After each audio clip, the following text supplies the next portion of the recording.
Hey all, Princess Full Moon Fall here. Hope y'all are doing wonderful and great.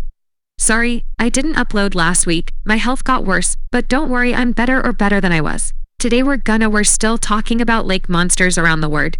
The first monster we are talking about is Mishipeshu, also known as the underwater panther. This creature is talked about by the local indigenous people who have lived around the lake. The underwater panther lives in Lake Superior. Lake Superior is the biggest lake in the world, but surface area, so it's also known as the freshwater sea. It's surrounded by Ontario, Canada, Minnesota, Wisconsin, and Michigan.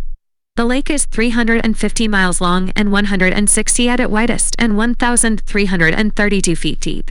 The underwater panther has head and paws of a giant cat, but is covered in scales with dagger-like spikes along its spine to the tip of its tail. The underwater panther is guarding the copper in Lake Superior. A lot of indigenous people in the area have similar stories of the underwater panther whose enemy is the Thunderbird, who are masters of the air.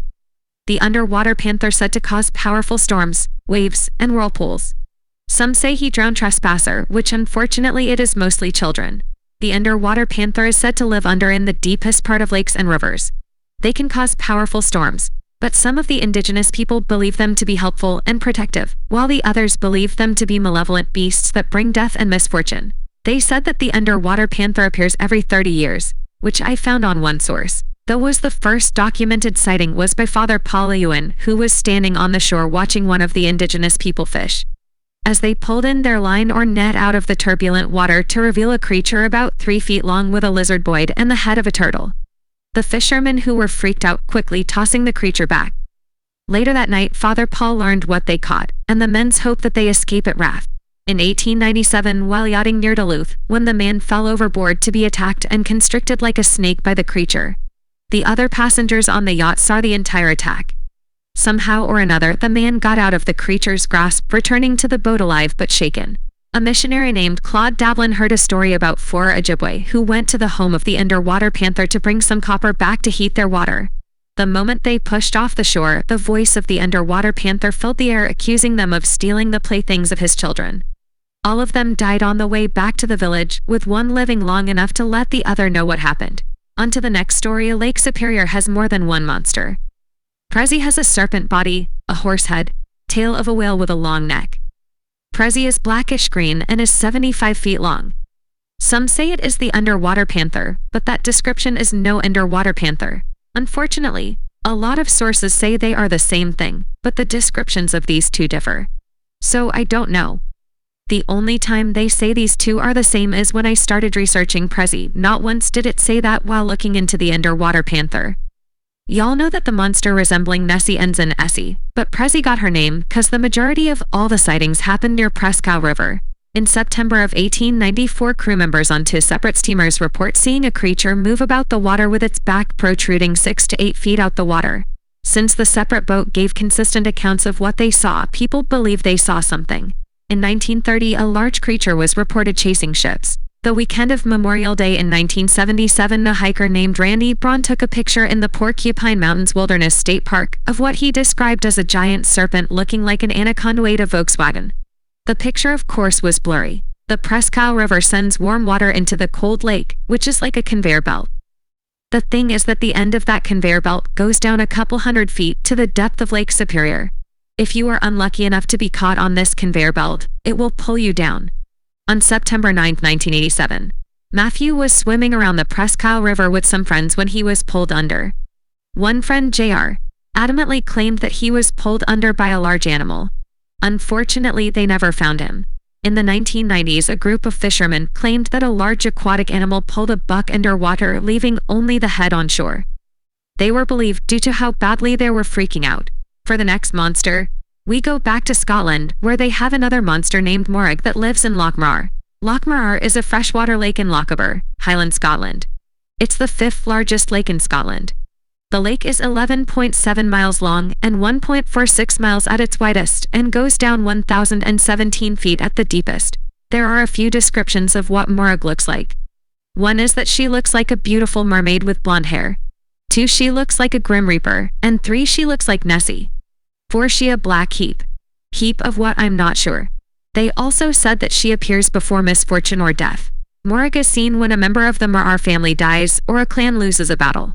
The first sighting was in 1887. What happened and who saw her? I don't know, cause all I saws about this sighting was the first sighting was in 1887. In 1898, she was seen when Aeneas MacDonald died. The reason why that is important is because she was one of the families who had been in that area for generations. Morag was seen in broad daylight by a lot of people, including churchgoers. She appeared in a back heap or a ball, slowly rising in the water and moving along like a waterlogged boat. Alexander Carmichael, a collector of folklore, wrote down the stories from the residents that were thought to date back to 1902. In 1948, 9 people in a boat claimed to have seen a 20-foot creature. It was near spot of the first sighting in 1887. 1968, John McFarish saw what he thought was a man standing in a boat, but when he got closer, he saw a long neck about 5 to 6 feet out of the water with a small head, dark in color, almost blackish. The head was snake-like and the neck was flattish.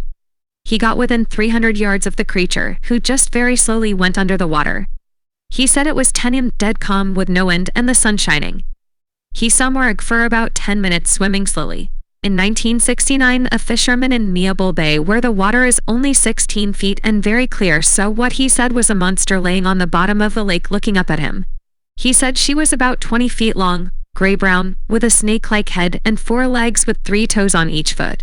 Later in 1969, 2 men who were out fishing claimed that they accidentally hit the creature with their boat, causing the creature to attack in self-defense. Morag disappeared after the men went on the attack, one with an oar and the other with a rifle. It's unsure if they hurt the creature with the gun. One of the men who was on the boat believed without a shadow of a doubt there is a large monster, maybe more than one, in the lake. This is also the most famous encounter with the monster. 1971, Ewan Gillies, whose house has a clear view of the lake, notices a creature about half a mile from his house. The creature was black with a long neck, small head with 2 or 3 humps moving slowly. In 1975, 2 brothers were out bird watching on the boat near where the Murrah River flows out of the loch into the ocean when they say a 20-foot-long creature with a snake-like head, smooth, brown with a powerful hindquarters, rise from a shallow pool before plunging into the lake. In 1977, Lindsay showed 2 pictures that she claimed were the Morag moving from one spot to another in the lake. Around 1990, was fishing with a group in a boat when they saw 3 humps moving through the water. They were astounded but scared at how close they had been. On August 25, 2013, Doug Christie reported seeing a big black shape like a submarine, all black and smooth. He and his wife watched it for a minute and a half before it went back under. July 18, 2013, Scott Justice, about 1:45 p.m. and his wife were sitting in front of the Swordlands Lodge having a picnic. His wife saw something zigzagging for a couple of minutes near the shoreline before submersion, then reappeared again, further away, swam, then disappeared. They waited for another 20 minutes, but didn't see it again. In the summer of 2019, Viv DeFriends saw 2 large unknown shapes crossing the lake. This is all for today. I hope you enjoyed it, because I always enjoy sharing these stories with y'all. I see y'all in the next video. See y'all later.